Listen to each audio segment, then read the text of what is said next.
हाय, आपके साथ मैं हूँ Surabhi Sharma. India TV YouTube channel subscribe करिए, बेल आइकन दबाएं। मुंबई और पुणे में 30 जगहों पर फिल्मी हस्तियों के ठिकाने पर आयकर के छापे। तापसी पन्नू के घर पर पड़ी रेड। अनुराग कश्यप के घर और प्रोडक्शन हाउस फैंटम दफ्तर समेत 4 जगहों पर रेड। आयकर चोरी के आरोप में कार्रवाई। विकास बहल, मधु मंटेना और विक्रमादित्य मोटवानी के घर और दफ्तरों पर भी रेड। सभी लोग प्रोडक्शन कंपनी फैंटम फिल्म से जुड़े। एनसीपी नेता नवाब मलिक का मोदी सरकार पर निशाना। अनुराग और तापसी सरकार की नीतियों के खिलाफ बोल रहे थे, उन्हें दबाने के लिए हुई कार्रवाई।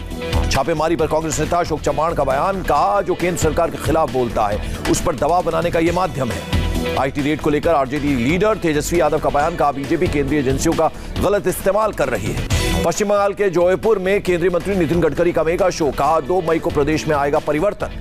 नितिन गडकरी बोले, 3 मई को बीजेपी के नेता चुने जाएंगे और 4 मई को बीजेपी के चीफ मिनिस्टर शपथ लेंगे। चुनाव से पहले ममता को एक और झटका। आसनसोल के 3 टीएमसी काउंसिलर और विधाननगर के मेयर देवाशीष जाना बीजेपी में शामिल। पीएम की रैलियों पर टीएमसी में दिखी बौखलाहट। प्रवक्ता प्रत्या बासु ने कहा, 20 बार आए या जितनी बार चाहें बंगाल आए पीएम। बंगाल में बीरभूम जिले के नानूर थाना क्षेत्र में एक बाल्टी में कई देसी बम बरामद। पुलिस मामले की जांच में जुटी। 4 और 5 मार्च को होगी बीजेपी केंद्रीय चुनाव समिति की बैठक। असम विधानसभा चुनाव के उम्मीदवारों के नाम पर लगेगी मुहर। केंद्रीय चुनाव समिति की बैठक में पीएम मोदी भी हो सकते हैं शामिल। गृहमंत्री अमित शाह, जेपी नड्डा और नितिन गडकरी रहेंगे मौजूद। जेपी नड्डा के घर असम बीजेपी कोर ग्रुप की बैठक। चुनाव समिति की बैठक से पहले उम्मीदवारों के नाम पर मंथन। गृहमंत्री अमित शाह से मिले बीजेपी के राष्ट्रीय अध्यक्ष जेपी नड्डा। असम के सीएम सर्बानंद सोनोवाल रहे मौजूद। एनसीपी नेता नवाब मलिक ने कहा, राहुल ने 45 साल बाद इमरजेंसी पर गलती मानी, अब बीजेपी माने गुजरात दंगा गलत था।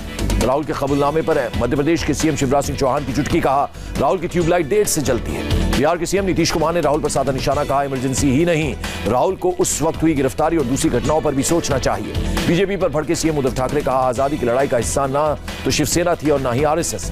ठाकरे के बयान पर नेता प्रतिपक्ष देवेंद्र फडणवीस का पलटवार। कहा, ऐसा लगता है सीएम नहीं जानते कि आरएसएस के फाउंडर हेडगेवार स्वतंत्रता सेनानी थे। मोटेरा स्टेडियम पर महाराष्ट्र के सीएम ठाकरे का तंज। बोले, अब एक भी मैच नहीं हारेंगे। नरेंद्र मोदी स्टेडियम हो गया है स्टेडियम का नाम। कमल हासन की पार्टी के वाइस प्रेसिडेंट बने पी पोनराज। पूर्व राष्ट्रपति एपीजे अब्दुल कलाम के साइंटिफिक एडवाइजर रह चुके हैं। तमिलनाडु चुनाव से पहले एक्शन में पुलिस और पैरामिलिट्री फोर्स। रामनाथपुरम जिले में किया फ्लैग मार्च। बेंगलुरु में कर्नाटक कांग्रेस की जन ध्वनि कैंपेन शुरू। 100 विधानसभा सीटों पर पदयात्रा का आयोजन करेगी कांग्रेस। हाथरस में अमरीश शर्मा हत्याकांड में पुलिस को मिली कामयाबी। 25-25 हजार के 2 इनामी आरोपी गिरफ्तार।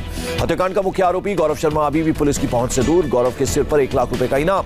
लखनऊ में बीजेपी सांसद कौशल किशोर के बेटे आयुष को गोली मारने के केस में बड़ा खुलासा। आयुष के कहने पर उसके साले ने चलाई थी गोली। आयुष के साले का लखनऊ पुलिस के सामने कबूलनामा। 4 लोगों को फंसाने की थी साजिश।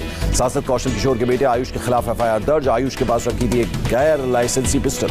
यूपी में लॉ एंड ऑर्डर को लेकर प्रियंका का योगी सरकार पर हमला। का हर रोज कोई ना कोई परिवार न्याय के लिए गुहार लगा रहा है। यूपी असेंबली में सीएम योगी ने अखिलेश यादव को घेरा। पूछा, हर अपराध के साथ समाजवादी पार्टी का नाम क्यों जुड़ता है। दिल्ली एमसीडी उपचुनाव में आपने मारी बाजी। 5 में से 4 सीटों पर जीती।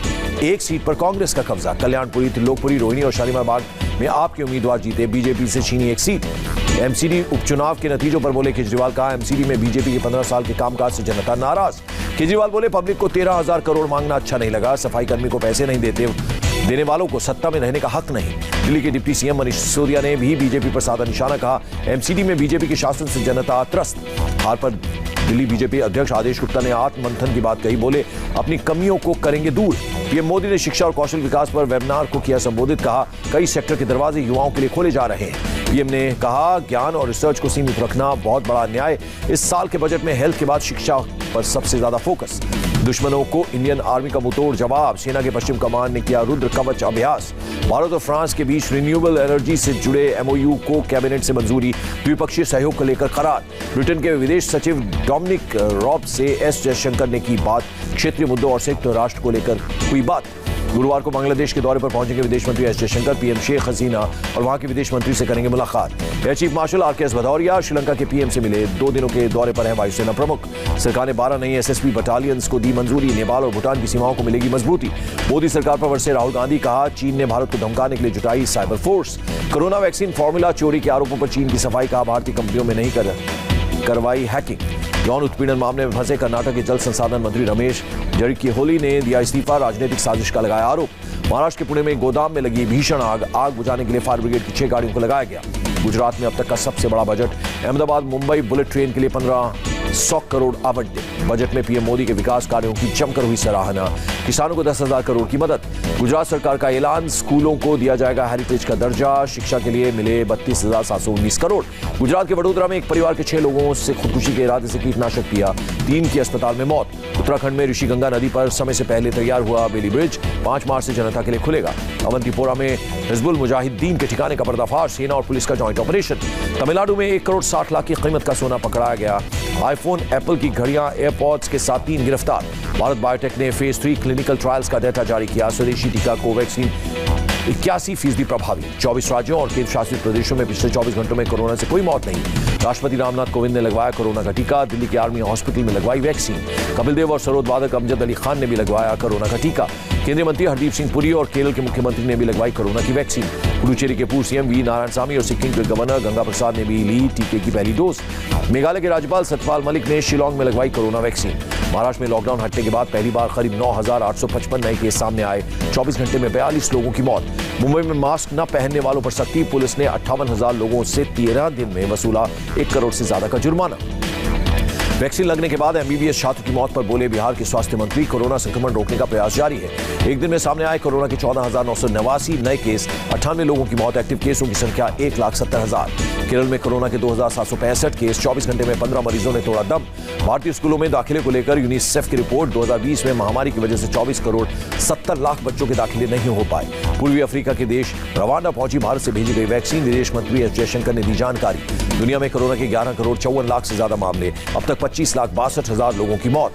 ब्राजील में कोरोना का कहर, एक दिन में 1,641 लोगों की मौत। भारत में बनी वैक्सीन एस्ट्राजेनेका की खेप ताइवान पहुंची। कुल 1 करोड़ डोजेस का किया गया था करार। अमेरिका के टेक्सास में मास्क पहनने की अनिवार्यता खत्म। सभी आर्थिक गतिविधियां 100% खुल सकेंगी।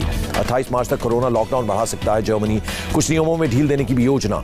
क्वारंटीन में नहीं रहने वाले लोगों के पैरों में ट्रैकिंग ब्रेसलेट लगाएगा इसराइल। लापरवाही बढ़ने के बाद उठाया गया कदम। पश्चिमी इराक में अमेरिकी सैनिकों के एक बेस के पास हमला, करीब 10 रॉकेट दागे गए। अफगानिस्तान में मारे गए 3 मीडिया कर्मियों को दफनाया गया। पुलिस ने तालिबान से जुड़े एक आरोपी को पकड़ने की बात कही। राजनीतिक और आर्थिक संकट के बीच कुवैत में बनी नई सरकार। अमीर शेख नवाफ अल अहमद ने नई सरकार को दी मंजूरी। म्यांमार में सुरक्षा बल की फायरिंग में फिर 6 प्रदर्शनकारियों की मौत। रविवार को जान गंवाने वाले शख्स का अंतिम संस्कार किया गया। म्यांमार के अलग अलग शहरों में पुलिस ने रबड़ बुलेट और टीयर गैस का इस्तेमाल किया। मैनले में सैकड़ों छात्रों के साथ हिंसक झड़प। एलेक्सी नेवलनी के मामले में अमेरिका का एक्शन। उसकी गिरफ्तारी में शामिल रहने वाले रूसी अधिकारियों पर लगाया बैन। अमेरिकी प्रतिबंध लगने पर रूस ने दिया जवाब, कहा आग से नहीं खेले अमेरिका। जो बाइडेन सरकार में भारतीय मूल की नीरा टंडन का बड़ा फैसला। अमेरिका के बजट विभाग के डायरेक्टर के पद से अपना नाम वापस लिया। अमेरिका के कैलिफोर्निया में भयानक सड़क हादसा। मिनी ट्रक ने एसयूवी में मारी टक्कर, 13 लोगों की मौके पर मौत। एलन मस्क की कंपनी टेस्ला को भारत सरकार का ऑफर। नितिन गडकरी ने कहा भारत में चीन से कम प्रोडक्शन कॉस्ट होगा। 2020 में बैंकों के कर्ज दिए गए पैसे पर मौसम की मार। 6,12,000 करोड़ का कर्ज रिस्क पर। सोना 208 रुपए प्रति 10 ग्राम सस्ता हुआ। चांदी 602 रुपए प्रति किलो महंगी हुई। यूएस डॉलर के मुकाबले 65 पैसे मजबूत हुआ। रुपया $1 की कीमत 72 रुपए 72 पैसे। सेंसेक्स 1,147 और निफ्टी 326 अंकों की बढ़त के साथ हुआ बंद। इंडिया और इंग्लैंड के बीच गुरुवार से अहमदाबाद में खेला जाएगा आखिरी टेस्ट। चौथे टेस्ट में अश्विन, अक्षर और वाशिंगटन की तीखड़ी के साथ ही उतरेगी टीम इंडिया। विराट ने दिए संकेत। पिच विवाद पर बोले कप्तान विराट कोहली, न्यूजीलैंड में भारत 3 दिन में हारे तब कोई नहीं बोला। रोटेशन पॉलिसी पर बोले विराट कोहली, कहा हम सब इंसान हैं और हमें भी ब्रेक की जरूरत पड़ती है। इंडिया टीवी से खास बातचीत में बोले प्रज्ञान ओझा, अहमदाबाद पिच में कोई कमी नहीं थी। तीसरे T20 में ऑस्ट्रेलिया ने न्यूजीलैंड को 64 रन से हराया। ऑस्ट्रेलिया ने पहले बल्लेबाजी करते हुए बनाए थे 208 रन। लिन मैक्सवेल ने सिर्फ 30 गेंद पर खेली 70 रन की तूफानी पारी। 5 मैचों की श्रृंखला में ऑस्ट्रेलिया 2-1 से पीछे। T20 बल्लेबाजों की रैंकिंग में नंबर 2 पर केएल राहुल बरकरार। कप्तान विराट कोहली नंबर 6 पर पहुंचे। पहले टेस्ट में जिम्बाब्वे ने अफगानिस्तान को 10 विकेट से हराया। और बुक्सम इंटरनेशनल बॉक्सिंग टूर्नामेंट के क्वार्टर फाइनल में पहुंचे मनीष कौशिक। 63 किलोग्राम वर्ग में स्पेन के बॉक्सर को 5-0 से हराया। हाय, आई एम सुरभि शर्मा। खबरों से अपडेट रहने के लिए India TV YouTube channel subscribe करिए। साथ में बेल आइकन जरूर दबाएं। जुड़े रहें इंडिया टीवी के साथ।